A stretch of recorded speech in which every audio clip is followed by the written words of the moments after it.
Welcome to your favourite series the journey. खुदा का शुक्र कि उसने हमारे सफर में हमारी मदद करी है और वो एबेनेजर खुदा है जो अब तक साथ रहा। मैं विश्वास करता हूं तुम अपने ईमान में और अपने ज्ञान में मजबूत हो रहे हो। The word of God is so wonderful, इतना अमीक है कि हमसे इस तरह से बात करता है कि अपनी जिंदगी के हर पहलू में हम खुदा के कलाम को अगर दर्जा दें, इज्जत दें, तो हमारे जिंदगी के हर आलम में वो हमारी मदद करता है। मेरी दुआ ये है ये खुदा कलाम हमें शेप कर सके, हमें डिजाइन कर सके, and let this word design a future for me. Thank you very much हमारे साथ ज्वाइन इन करने के लिए। मेरा नाम पास्टर शैलेन दास है और मैं खुदा का शुक्र करता हूं कि उसने हमें यह अवसर दिया है कि हम उसके कलाम के चौगिर्द बैठकर बात कर सके। हम बात कर रहे थे कल व्यवस्था विवरण की पुस्तक के बारे में, तोरा की आखिरी किताब, the last writing of Moses. बहुत महत्वपूर्ण, बहुत कीमती किताब, और शरीयत की किताबें सिखाई गई थी कि इसे रट लेना।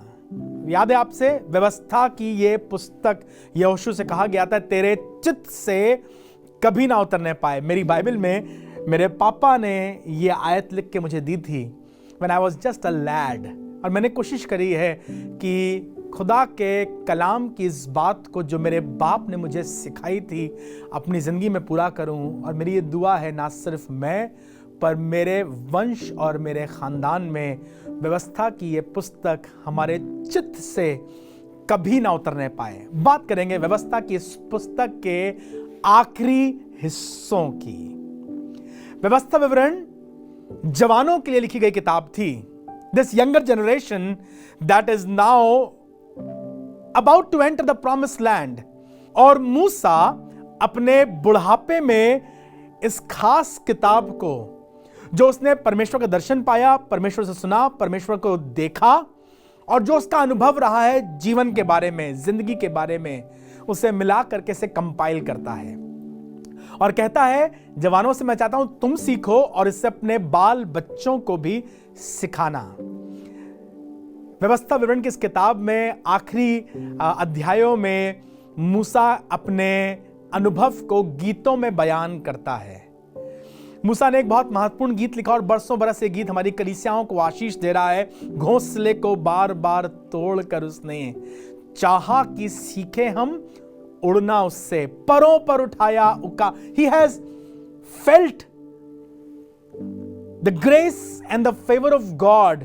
जब ऐसा लगा हम टूट जाएंगे, बिखर जाएंगे, उसने पंखों को फैलाकर हमें संभाल लिया ताकि हम उड़ना सीख सकें। वो चैलेंज कर रहा था इस यंगर जनरेशन को to step out, spread your wings and try to fly. अगर पंख नहीं फैलाओगे तो उड़ नहीं पाओगे। ये उकाब अपने बच्चों के साथ यही करता है कि अपने बच्चों को बहुत प्यार से पालता है, संभालता है, और जब बच्चे लगभग 3 महीने के हो जाते हैं तो एकाएक एक दिन उन्हें अपने घोंसले से, जिससे उसने बहुत मजबूत, बहुत सुरक्षित और बहुत मुलायम बनाया है। उकाब चिड़िया अपने घोंसले सबसे ऊपर बनाती है और कई बार तो उनके घोंसले 250-250, 300-300 किलो के हो जाते हैं। Because anything that strong and anything that is soft this bird finds, ये अपना घोंसला उससे बनाती है मजबूत ताकि अपने बच्चों को रख सके। लेकिन जब वो लगभग 3 महीने के हो जाते हैं तो एक दिन अपने पंजों से, अपनी चोंच से पकड़कर अपने बच्चों को ऊपर ले जाती है और वहां से छोड़ देती है, या घोंसला हिलाती है और वहां से फिर वो मुलायम रुई, कपड़ा और घास और पुआल हटा देती है और बच्चों को वो घोंसला चुभने लगता है। It becomes uncomfortable for those eaglets. अब उनके लिए वो अनकंफर्टेबल हो गया है, वो उसमें रुकना नहीं मांगते हैं, तो वो बाहर भागते हैं। बाहर कैसे भागे? इतना ऊपर पहाड़ पर, इतनी ऊंची पेड़ पर घोंसला बनाया गया है, तो क्या करें?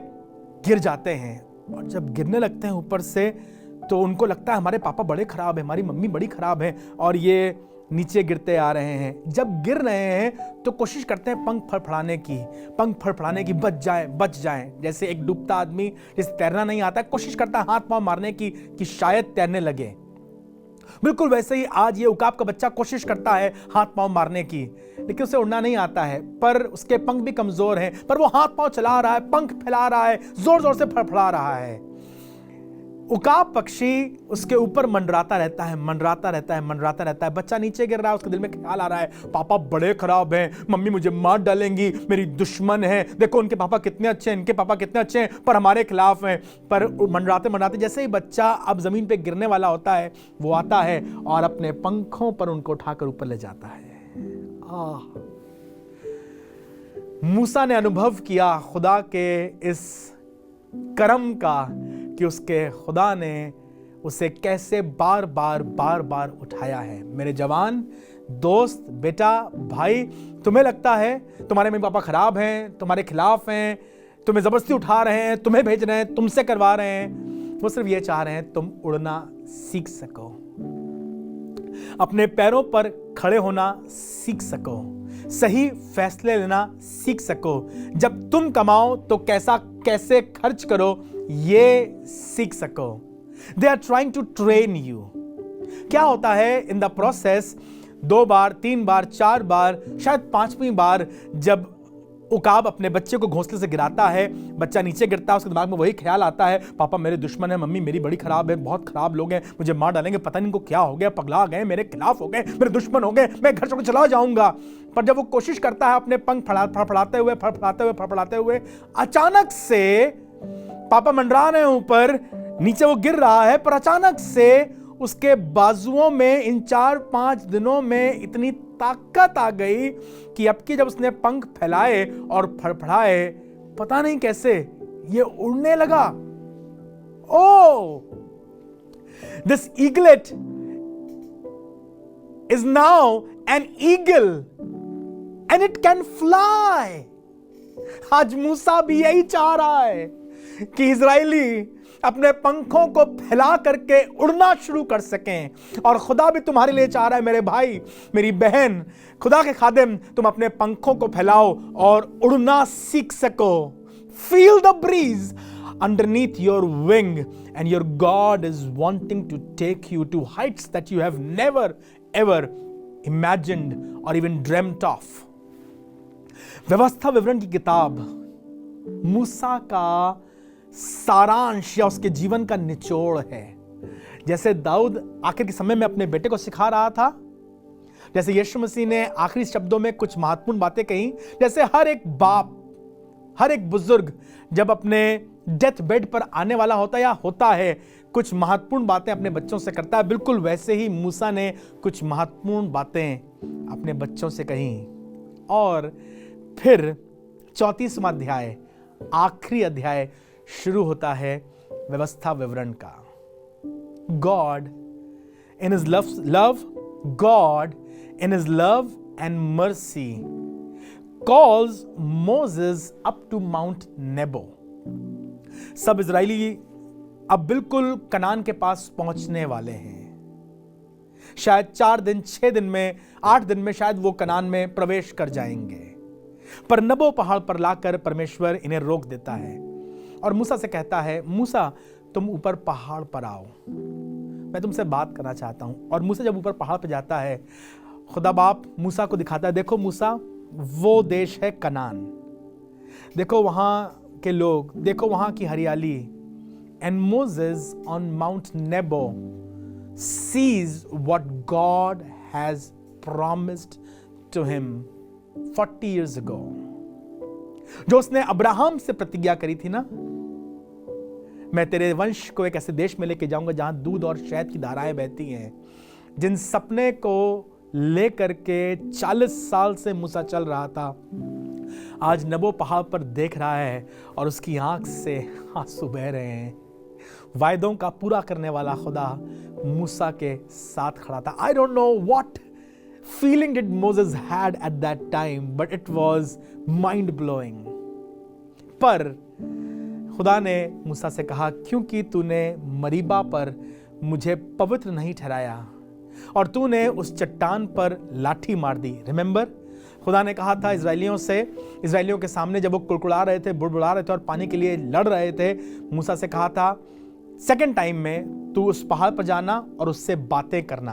अराबा में आज भी वो पहाड़ है और वो फटी चट्टान है, और उसने कहा था तू जाके चट्टान से बातें करना और चट्टान पानी देगी। पर मूसा इतना इरिटेटेड और एजिटेटेड था इजरायलियों की गंदी बातों को सुन सुन करके कि उसने जा करके उस पर लाठी मार दी। God said just go and talk to the rock, पर मूसा क्रोध में गया और उसने लाठी मार दी। पानी तो निकल आया, लेकिन परमेश्वर ने कहा तूने क्योंकि मुझे इजरायलियों के सामने पवित्र नहीं ठहराया, इसीलिए तू अब कनान नहीं जाएगा। What was so important about such a small thing? अरे कहा था चट्टान पे बातें करना, उसने गलती से लाठी मार दी, क्या फर्क पड़ता है? नहीं नहीं नहीं नहीं नहीं नहीं नहीं, ये बहुत इंपॉर्टेंट था। ये चट्टान लिखा हुआ है 1 कुरिन्थियों 10वें अध्याय में 4 पद में, उनके साथ साथ जो चट्टान चलती थी वो मसीह था। एक बार तो मसीह का मरना, कोड़े खाना, पांजर में भाला भोंका जाना, स्वर्ग के परमेश्वर को बर्दाश्त था, हाथों में कीले ठुकना, कांटों का ताज, एक बार तो बर्दाश्त था, पर दूसरी बार मसीहों आपसे कहना चाहता हूं, there is no such power in this world that can persecute Jesus. अब कोई आंख, अब कोई हथियार, अब कोई वार मसीह यीशु पर नहीं कर सकता। सिंबॉलिक था, इसीलिए उसने मूसा से कहा क्योंकि तूने उस चट्टान पर दूसरी बार लाठी मार दी, तू कनान नहीं जाएगा। God loved Moses, but he said at mount नेबो, दिस इज योर टाइम। मूसा देख, मैंने तुझसे वायदा किया था, तुझे दिखा रहा हूं वो देश जहां मैं तेरे लोगों को, इजराइल को लेके जाऊंगा, पर तू यहां से आगे नहीं जाएगा। मूसा भी दीन आदमी था, समझ गया मुझसे गलती हुई है, and he said okay Lord, I am fine. और लिखा हुआ है उस नबो पहाड़ पर मूसा की मृत्यु हो गई। एक युग का अंत हो गया। इजरायली नीचे हैं, मूसा ऊपर पहाड़ पर गया, और वहीं बाइबल कहती है फूलों के समान वो उठाए जाएंगे। 120 साल की उम्र में मूसा विश्राम करता है। मैं बहुत शुक्रगुजार हूं खुदा का, उसने मूसा को इस बड़े काम के लिए चुना, और मूसा ने भी ईमानदारी के साथ अपनी खिदमत जो खुदा ने उसे दी थी वो दी।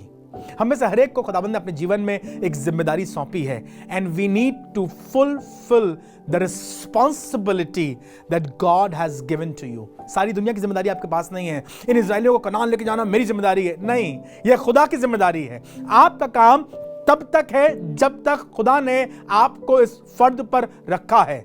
आप ईमानदारी से काम कीजिए, अपने एफर्ट्स लगाइए, अपनी दुआएं लगाइए, अपनी सेवकाई कीजिए, अपने बच्चों के साथ काम कीजिए। उन्हें एस्टैब्लिश करने वाला आसमान का खुदा है।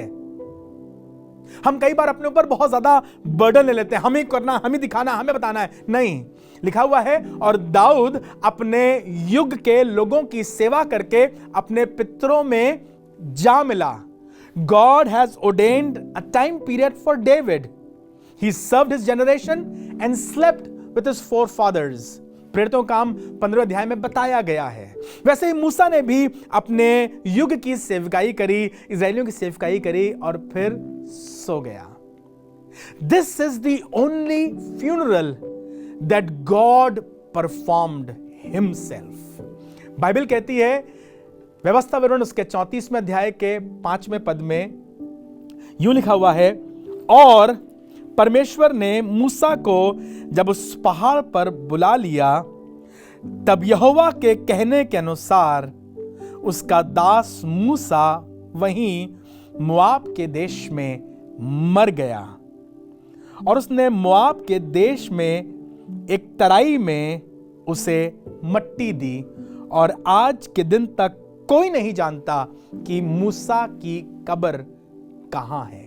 इतना मालूम था कि उसे मोआब के देश में किसी तराई में मट्टी दी गई, पर किसी को नहीं मालूम कि खुदा ने वो मट्टी, I believe angels were there standing with God in this funeral. आहा, क्या शाहाना ये फ्यूनरल रहा होगा जिसमें आसमान के फरिश्ते खुद खड़े हैं and God is performing the funeral. आपको मालूम क्यों खुदा ने मूसा को मट्टी दी? मूसा इतना बड़ा लीडर था, अगर आसमान का खुदा मूसा को मट्टी नहीं देता तो शायद इजरायली लोग मूसा की कब्र को इतना बड़ा बना देते कि आज तक मूसा की कब्र को ही लोग पूज रहे होते और उस खुदा की तरफ से मुड़ गए होते. उसने कहा नहीं, मैं चाहता हूं सारी दुनिया में लोग मूसा का आदर मान करें, मूसा की बातों को माने, पर तुम्हारा परमेश्वर यहोवा ही एकमात्र परमेश्वर है. हे इज़राइल सुन, यहोवा परमेश्वर ही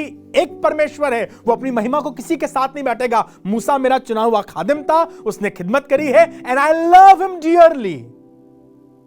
और मुझे मालूम है तुम लोग भी मूसा को बहुत प्यार करते हो. लिखा है 30 दिन तक इजरायली वहीं रुके रहे, मूसा के लिए आंसू बहाते रहे, रोते रहे, छाती पीटते रहे and they did not go a step forward, क्योंकि आसमान के खुदा ने मूसा को मट्टी दी और कोई नहीं जानता था कि मूसा कहां पर दफनाया गया है. मैं खुदा का शुक्र करता हूं, आसमान खुदा अपनी मोहब्बत को अपने खादिमों से यूं जाहिर करता है कि उनके जनाजे तक में खुद हाजिर था. क्या जरूरत थी? भेजा था माइकल को, भेजा था गैब्रियल को, उसने कहा नहीं मैं खुद जाऊंगा. और इस फ्यूनरल की इतनी महत्वपूर्ण बात लिखी हुई है यहूदा की किताब में, उसके पहले अध्याय के 9वें पद में लिखा हुआ है, और जब मूसा की मृत्यु हो गई और उसकी लोथ पड़ी थी and God was about to do the funeral, लिखा है वहां पर इब्लीस आ गया और कहने लगा ये मेरा है. मूसा की लोथ पर इब्लीस आकर के लड़ने लगा मिकाइल से और कहने लगा ये मेरा है, मुझे दो, मेरा अधिकार इस पर है. तुम्हें याद नहीं इसने क्रोध में एक साथ 10 आज्ञा पटक दी थी? अरे तुम भूल गए कि इसने उस चट्टान पर जब खुदा ने कहा था बातें करना, इसने लाठी मार दी थी. तो माइकल को मालूम था खुदा की मर्जी यह है. हालांकि शैतान बताना मांगता है तुमने गलती करी है, तुम पापी हो और तुम मेरे हो, पर माइकल को मालूम था कि खुदा अपने बंदों को प्यार करता है और उनकी गलतियों को अपनी पीठ के पीछे फेंक देता है और उनके अपराधों को क्षमा करता है. जिसका अपराध ढांपा गया वो धन्य है. He knew Moses belongs to God. और जब इब्लीस आकर उससे लड़ने लगा, उसने कहा नहीं, खुदा तुझे घुड़के, और वो उसकी लोथ को ले गया और कहा खुदा बाप आप ही इसका फ्यूनरल कीजिए. And then it was solemnized. Bible कहती है परमेश्वर के नजर में उसके भक्तों की मृत्यु गिरा कद्र है. Precious is the death of saints in the sight of the Lord. खुदा के खादिमों आपसे कहना चाहता हूं, मत घबराइए, मत चिंता कीजिए, मत परेशान होइए, हाय हमारा क्या होगा, बुढ़ापे में हमारा क्या होगा, विरोध हो रहा हमारा क्या होगा. तुम अपनी खुदा के नजर में प्रेशियस हो और खुदा बाप तुम्हारे सुख और दुख में शामिल होगा. अभी लगभग 1.5 साल पहले मेरे पिताजी खुदा के खादिम थे, वो खुदा में सो गए, पर इससे पहले कि उनकी आंखें बंद होती, he was so satisfied and he was so happy. From the age of 70 he was looking forward to go to heaven. एक समय बहुत बीमार हो गए, शायद 71 साल की उनकी उम्र थी, बीमार हो गए थे और उनको ऐसा लगा जैसे वो करीब मरकर स्वर्ग पहुंच गए. He had a glimpse of heaven. उसके बाद हम लोग उन्हें अस्पताल लेकर भागे and he was revived to life. कहने लगे मुझे वापस क्यों ले आए, स्वर्ग इतना सुंदर था, इतना अच्छा था, इतना पवित्र था, मैं ऐसे कपड़े पहने था, मैंने ऐसे दूध देखे. He was super happy with the experience that he had and he was no more wanting to be on the planet earth. कहने लगा मेरा दिल करता मैं अभी कूच करके स्वर्ग चला जाऊं. जीना मसीह और मरना मेरे लिए नफा है. खुदा के खादिमों आपसे कहना चाहता हूं, तुम्हारी जिंदगी खुदा की नजर में बहुत कीमती है और तुम्हारा खुदा तुम्हारे लिए खड़ा है. ये तोरा खत्म नहीं होगा जब तक कि आसमान का खुदा तुम्हारे हक में आकर ना खड़ा हो जाए। I know he missed something that was promised for him on the planet earth. शायद वो उस ज्योग्राफिकल कनान में तो नहीं पहुंच पाया, लेकिन अनंत जीवन में मैं विश्वास करता हूं मूसा हमारे साथ होगा। इसीलिए तो मूसा और एलिया उस पहाड़ पर यीशु मसीह से बात करने आते हैं, because Moses will be in heaven and I am so happy and excited कि आज मैं आपसे एक ऐसे शख्स की बात कर रहा हूं जिसका फ्यूनरल खुदा आसमान के खुदा ने दिया है। और विश्वास करता हूं हर एक खादिम जब अपनी आंख बंद करता है तो आसमान खड़े होकर के उसे स्टैंडिंग ओवेशन देता है and God is present in that funeral. Do not be discouraged मेरी भाई, मेरी बहन, खुदा के खादिम, जब तुम अपने आप को इन मुसीबत के पलों में पाते हो, अपने पापा को खो दिया है, अपने पति को खो दिया है, शायद तुम्हारा बेटा खिदमत करता था वो नहीं रहा, खुश हो, आसमान का खुदा उसके जनाजे में भी शामिल होता है। बाइबल तो कहती है वो मौत की वादी तक हमारी अगुवाई करता है। इन दिनों में जब आप खुदा के कलाम में आगे बढ़ रहे हैं, खुदा के कलाम को पढ़ रहे हैं, उपवास कर रहे हैं, रोजा रख रहे हैं, दुआ कर रहे हैं, let us come closer in his presence. और आज मैं दुआ करना चाहता हूं हर एक उस खुदा के खादिम के लिए जो शायद कमजोरी, मुसीबत या दर्द से गुजर रहा है। And maybe you are in your old age, शरीर में कमजोर हैं, आपने बहुत अच्छी सेवकाई करी है, अंकल खुदा आपको बरकत दे, पापा खुदा आपके साथ रहे, मे गॉड ब्लेस यू, और तुम्हारी उम्र खुदा के हुजूर और तुम्हारी खिदमत आसमानों में ग्रहण हो। जिंदा ईमान बुजुर्गों का, उसी कारण हम यहाँ खड़े हैं। And I want to appreciate and uphold and honour and salute all these senior men, those who have served. और हमारी ये दुआ है तुम अपनी आखिरी सांस तक खुदा के सामने ईमानदार और वफादार रहो, और जब तुम आसमान जाओ तो तुम्हारे लिए स्वर्ग खड़ा हो। खुदावन आज आपका शुक्र कर रहे हैं इन बेशकीमती खादिमों के लिए, खादिमाओं के लिए, जिन्होंने हमें सिखाया, हमें प्यार किया, कलीसियाओं को स्थापित किया, सारी दुनिया में दौड़ते और भागते रहे, खिदमत करते रहे। आज हम चाहते हैं प्रभु उन पर आपकी बरकत हो। प्रभु मैं अपने पासबान के लिए, अपने खादिम के लिए, बिशप अगस्टस एंथनी के लिए दुआ करता हूं, मिसेस नीलम एंथनी के लिए दुआ करता हूं, प्रभु उन्हें बरकत दे। हमारी कलीसियाओं के प्रभु सब वो बड़े खादिम प्रार्थना करते हैं आप उन्हें उम्र की दराजी दें और अच्छी सेहत दें, और प्रभु जब वो अपना समय पूरा करें तो आसमान खड़े होकर उन्हें वेलकम करें। Bless them lord and be there God. और आज दुआ कर रहा हूं यीशु मसीह, यदि कोई खादिम कमजोर है, निराश है, दुखी है, तो अपनी सामर्थ और चंगाई से भर, ताकि तेरा अनुग्रह उनके साथ साथ बना रहे। यीशु मसीह नासरी के नाम से आमीन। कल हमारे साथ जरूर से ज्वाइन कीजिएगा। हम बात करेंगे जनरेशन नेक्स्ट की, हम बात करेंगे जोशुआ जनरेशन की एक नई शुरुआत। अभी कनान नहीं आया है, we are still waiting to enter into the promised land and his promises are true. Do join us tomorrow for the generation next. खुदा आपको बरकत दे।